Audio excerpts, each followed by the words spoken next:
ಆತ್ಮೀಯ H16 news ಅರ್ಥಾತ್ ಬಗ್ಗೆ ಸ್ವಾಗತ. ನಾನು ನಿಮ್ಮವ MI ಅಥವಾ ಮಲ್ಲಪ್ಪ ಜೋತವರ. ವಿಶೇಷವಾಗಿ ಕೋಗಿಲು ಏನೊಂದು ಹಳ್ಳಿದ ಇವತ್ತು ಭಾಳ ಚರ್ಚೆಗೆ ಬರ್ತಾ ಇದೆ. ಕಾರಣ ಅಂದರೆ ಅಲ್ಲಿ ಬುಲ್ಡೋಜರ್ ತನ್ನ ಹಾವಳಿಯನ್ನು ಮಾಡಿದೆ. ಅಲ್ಲಿದ್ದಂಥ ಈ ಸಂತ್ರಸ್ತರು ಹಾವಳಿ ಮಾಡಿ ಅಲ್ಲಿದ್ದಂಥ ಬಡವರು ಮನೆಗಳನ್ನು ಉಳಿಸ ಬುಲ್ಡೋಜರ್ ಸಂಸ್ಕೃತಿ ಒಂದು ನಾಂದಿ ಆಡಿದ.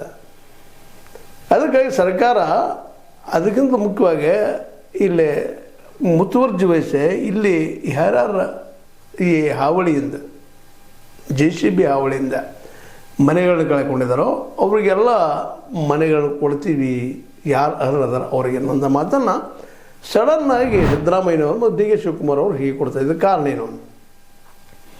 ಇದಕ್ಕೆ ಕಾರಣ ಈಗ ನಿಮ್ಗೆ ಗೊತ್ತದ, ಇಲ್ಲೇ ಹೆಚ್ಚಿಗೆ ಮುಸಲ್ಮಾನರದಾರ ಅನ್ನುವಂಥದ್ದು ವರದಿಗಳು ಬರ್ತಾ ಇದ್ದಾವೆ.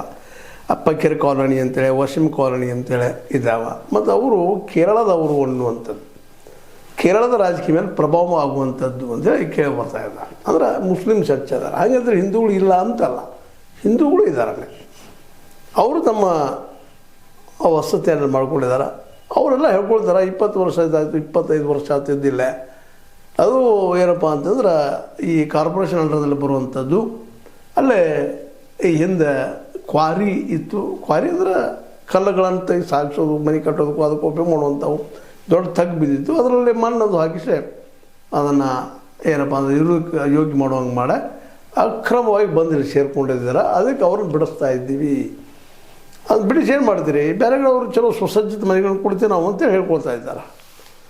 ಜನವರಿ 2 ಅವ್ರು ಕೊಡ್ತೀವಿ ಅಂತ ಹೇಳ್ತಾರೆ. ಅವಕ್ಕೆ ಒಂದಿಷ್ಟು ಮನೆಗಳನ್ನ ತಯಾರಿದ್ದಂಥದ್ದು ಕೊಡ್ತೀವಪ್ಪ ನಾವು ಅಂತೇಳಿ. ಅರ್ಹರಿಗೆ ಗ್ರೇಟರ್ ಬೆಂಗಳೂರು ಪ್ರಾಧಿಕಾರ ಮತ್ತು ರಾಜೀವ್ ಗಾಂಧಿ ವಸತಿ ನಿಗಮದಿಂದ ನಾವು ಇದರಿಂದ ಪರ್ಯಾಯವಾಗಿ ಮನೆಗಳ ವಸತಿಯನ್ನು ಅಥವಾ ಮನೆಗಳನ್ನು ಒದಗಿಸ್ಕೊಡ್ತೀವಿ ಅಂತೇಳಿ ಕಾಂಗ್ರೆಸ್ ಎದ್ದ ತಕ್ಷಣ ಸಹಜವಾಗಿ ಅಲ್ಲಿ ಮುಸ್ಲಿಮ್ಸ್ ಇರೋದರಿಂದಾಗಿ ನಮ್ಮ BJP ಅವರು ಇದನ್ನು ಸೈಡ್ ಬಿಡೋ ಹಾಗಿಲ್ಲ, ಇದು ಲಾಭ ಅವ್ರು ಮಾಡ್ಕೋತಾರೆ. ಕೇರಳದಲ್ಲಿ ಅವ್ರ ಪಾರ್ಟಿ ಕಾಂಗ್ರೆಸ್ ಗೆಲ್ಲೋದಕ್ಕೆ ಇವ್ರು ಉಪಯೋಗ ಮಾಡ್ಕೊಳ್ತಾರೆ ಅಂತೇಳಿ ಇಬ್ಬರು ರಾಜಕೀಯ ಮಾಡ್ತಾ ಇರೋದು.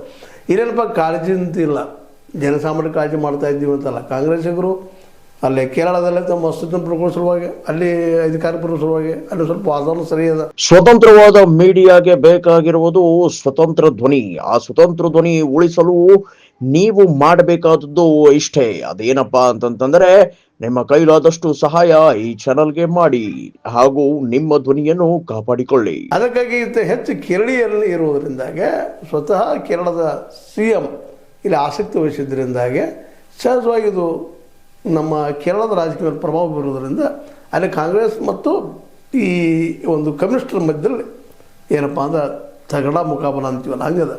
ಹೀಗಾಗಿ ಅಲ್ಲಿ ಜನ ಇಲ್ಲಿದ್ದಾರೆ, ಇವ್ರು ನಮ್ಮವ್ರಪ್ಪ, ಅದಕ್ಕಾಗಿ ಇವ್ರು ನೀವು ವಸತಿ ಮಾಡಿಕೊಳ್ಳೋದು ಅವರು ಕೇರಳದವ್ರು ಹೇಳ್ತಾ ಇದ್ದಾರೆ. ವೇಣುಗೋಪಾಲ್ ವಿಶೇಷವಾಗಿ ಆಸಕ್ತಿಯನ್ನು ಮಾಡಿದ್ಕೊಳ್ಳ BJPಗರು ಇದರಲ್ಲಿ ಇಂಟರ್ಫಿಯರ್ ಆಗ ಇವರು ಯಾರಪ್ಪ ಮುಸಲ್ಮಾನರು, ಇಲ್ಲಿ 2 ವರ್ಷ ಇದ್ದರು, 8 ವರ್ಷ ಇಲ್ಲ, 25 ವರ್ಷದಿಂದ ಇಲ್ಲ.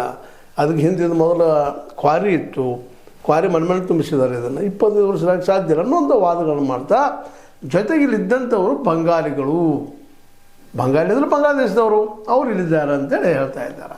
ಆದರೆ ಅವ್ರು ಹೇಳ್ತಾರೆ, ಅಲ್ಲಿದ್ದವ್ರು ಹೇಳ್ತಾ ಇದ್ದಾರೆ ಇಲ್ಲರಿ ನಮ್ಗೆ ಆಧಾರ್ ಕಾರ್ಡ್ ಅದ, ರೇಷನ್ ಕಾರ್ಡ್ ಅದ, ಎಲ್ಲ ಮಾಡ್ಕೊಂಡಿವಿ, ನಾವು ಇಲ್ಲೇ ಇದ್ವಿ, ಇಲ್ಲೇ ಅವ್ರು ನಾವು ಅಂತ ಅವ್ರು ಹೇಳ್ತಾ ಇದ್ದಾರೆ. ಇದರಲ್ಲಿ ಸತ್ಯವಂತರು ಯಾರು, ಸುಳ್ಳುವಂತರು ಯಾರು, ಇದನ್ನು ತನಿಖೆ ಆಗಬೇಕು ಅನ್ನುವಂಥ ಮಾತು ಸಹಜ ಎಲ್ಲರೂ ಮಾತಾಡ್ತಾರೆ. ಮತ್ತು ಅಲ್ಲಿ ಬಂಗಾಳಿಗಳು ಇದ್ದರೆ ಅವ್ರು ಬಂದರೆ ಹೆಂಗೆ ಅನ್ನೋ ಒಂದು ಇನ್ನೊಂದು ಪ್ರಶ್ನೆನೂ ಇಲ್ಲ.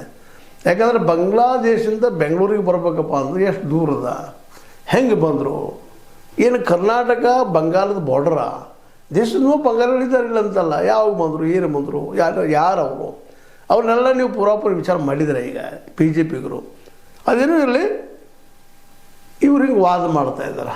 ಇದ್ರಲ್ಲಿ ಪಾಪ ಪೆಟ್ಟು ತಿಂದವರಲ್ಲ ಅಲ್ಲಿ ಜನ, ಅವ್ರು ಮುಸಲ್ಮಾನರು ಹಿಂದೂಗಳು ಏನೂ ಇರಲಿ, ಮಾನವೀಯತೆ ಒಂದು ಇರ್ತದೆ.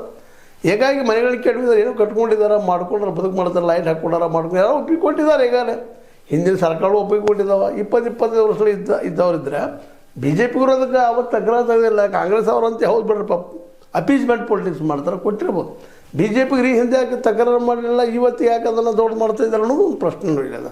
ಮತ್ತು ಜೊತೆಗೆ ಇವರೆಲ್ಲರೂ ಬಂಗಾಳಿಗಳ ಅನ್ನೋದಕ್ಕೆ ಸಾಕ್ಷಿ ಏನು ಒಂದು.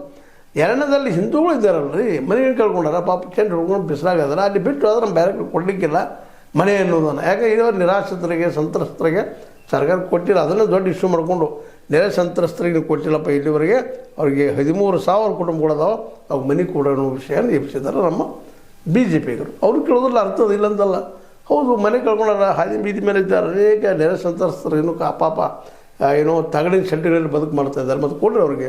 ಮತ್ತು ಇವ್ರು ಇಷ್ಟು ಗಡಿಬಿಡಿ ಮಾಡಿ ಕೊಡ್ತಾ ಇದ್ರಿ, ಮತ್ತು ಅವ್ರಿಗೆ ಕೊಡ್ತಾ ಇಲ್ಲ. ಈಗ ಹೌದು ಬುಲ್ಡೋಜರ್ ಹಾಕಿದ ತಪ್ಪು ಒಪ್ಪು ನಮ್ಮ ಮಾತನ್ನ, ನೀವು ಮಾಡಿದ್ರಿ, ನಾವಲ್ಲ, ಬಿ ಜೆ ಪಿಗರು ಮಾಡಿಲ್ಲ, ಅದು ಕೊಡಿ ನೀವು ಬೇಡ ಅಂತ ಹೋದಲ್ಲ. ಬಟ್ 13,000 ಜನ ಇದ್ದಾರಲ್ರಿ, ಅವ್ರಿಗೆ ಯಾವಾಗ ಕೊಡೋರು ನೀವು ಅನ್ನುವಂಥ ಮಾತನ್ನು ಕೇಳ್ತಾ ಇದ್ದಾರೆ. ಮತ್ತು ಜೊತೆಗೆ ಇನ್ನೊಂದು ಅವರು ಸತ್ಯ ಶೋಧನಾ ಕಮಿಟಿ, ಈಗಾಗಲೇ ಒಂದು ಶೋಧನಾ ಕಮಿಟಿ ಅಂತ ಹೋಗ್ಯದ, ವರದಿ ತೊಗೊಳೋದು, ಯಾರೇ ಭೇಟಿ ಆಗ್ಯದ, ಎಲ್ಲರೂ ಮುಸಲ್ಮಾನರು ಕನ್ನಡ ಮಾತಾಡ್ಸೋದು, ನೀವು ಎಲ್ಲರೂ, ನೀವು ಯಾರ ಏನ, ಬಂಗ್ಲಾದಿಂದ ಯಾವಾಗ ಬಂದ್ರಿ, ಇಂಥವೆಲ್ಲ ಪ್ರಶ್ನೆ ಮಾಡ್ತಾ ಇದ್ದಾರೆ. ಅದಕ್ಕೆ ಅವ್ರಿಗೆ ಉತ್ತರ ಕೊಡ್ತಾ ಇದ್ದಾರೆ ಮುಸಲ್ಮಾನರು ಹೆಚ್ಚಿದ್ದಾರಿಲ್ಲ ಅಂತಲ್ಲ.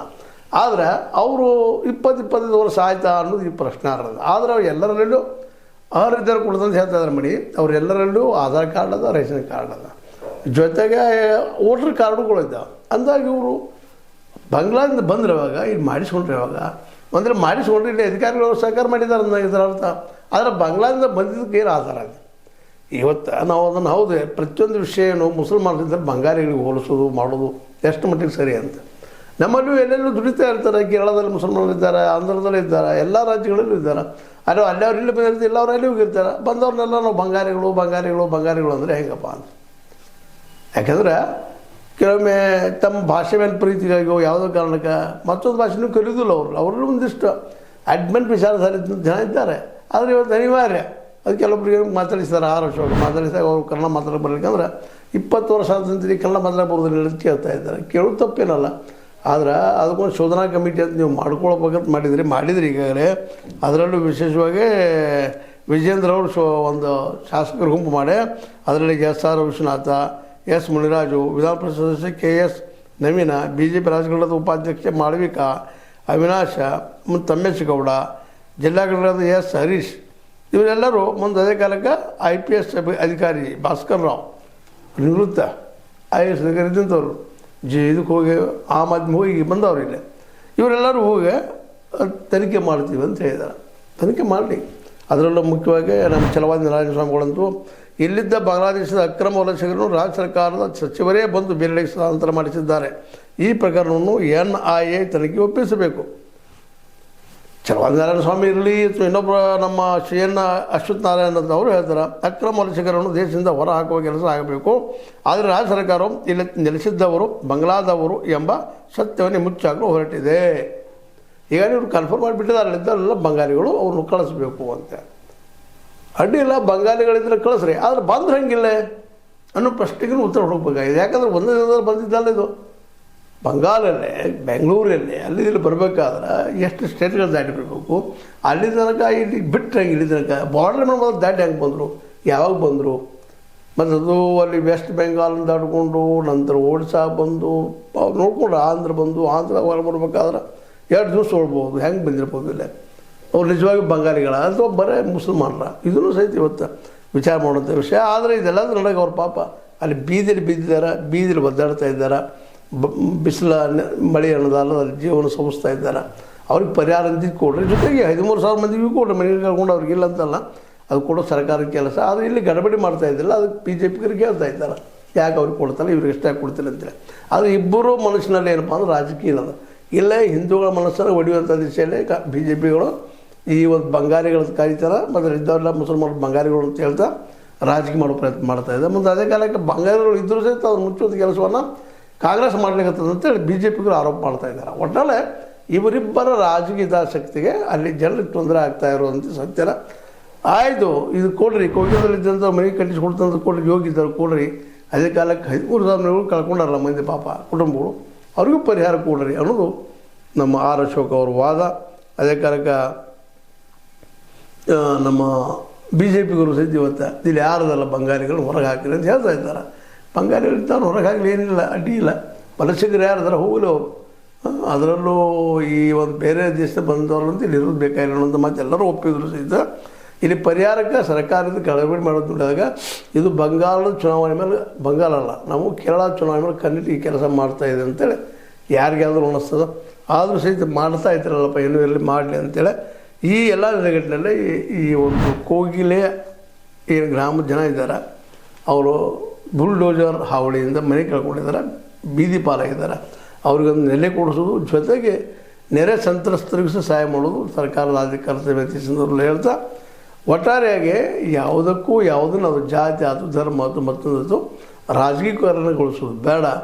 ಜೊತೆ ಬಂಗಾಳಿಗಳು ಅಲ್ಲಿಂದ ಬಂದಾರ ಅನ್ನೋದಕ್ಕೆ ನೀವು ಸತ್ಯ ಶೋಧನಾ ಕಮಿಟಿನ ಮಾಡಿದಿರಿ, ಅದರ ಮೂಲಕ ತನಿಖೆ ಮಾಡಿಸಿ ನೀವು ಸಹಜ ಸರ್ಕಾರಕ್ಕೆ ಅಥವಾ ಇಲ್ಲಿಯ ಮುಖಂಡರಿಗೆ ಕೊಟ್ಟರೆ ಅದೊಂದು ಮುಂದಿನ ದಿನಗಳಲ್ಲೇ ಒಂದು ಹೊಸ ಪರಿಹಾರ ಆಗುವ ಸಾಧ್ಯತೆಗಳೆಲ್ಲ ಇದ್ದಾವೆ ಅಂತ ಹೇಳ್ತಾ, ಏನೋ ಆಗಲಿ ಹೋಗಿಲು ಈ ಗ್ರಾಮದ ಏನದಲ್ಲ ಇಲ್ಲಿ ಬಿದ್ದುವಂಥ ಮನೆಗಳನ್ನ ಕಟ್ಟಿಕೊಡೋ ಕೆಲಸಗಳು ಸರ್ಕಾರ ಮಾಡಿಕೊಳ್ಳಿ, ಅವರಿಗೂ ಬದುಕೊಳ್ಳಿ. ಜೊತೆಗೆ ನಮ್ಮ ರೈತರಿಗೂ ನೆರೆ ಸಂತ್ರಸ್ತರಾಗಿ ಮನೆ ಕಳ್ಕೊಂಡವ್ರಿಗೂ ಮನೆ ಕೊಡುವಂಥ ಕೆಲಸ ಆಗಲಿ ಅಂತ ಮತ್ತೊಮ್ಮೆ ಹೇಳ್ತಾ, ಇದು ನಿಮ್ಮ ಲೈಕ್ ಇರ್ಬೋದು. ಲೈಕ್ ಮಾಡಿ, ಶೇರ್ ಮಾಡಿ, ಕಮೆಂಟ್ ಮಾಡಿ, ಜೊತೆಗೆ ಸಬ್ಸ್ಕ್ರೈಬ್ ಮಾಡಿ. H16 ನ್ಯೂಸ್ ಅರ್ಥಾತ್ ಸಿದ್ದರಾಮಯ್ಯ ಸತ್ಯದ ಕೈಗಳಲ್ಲಿ ವಂದನೆಗಳು.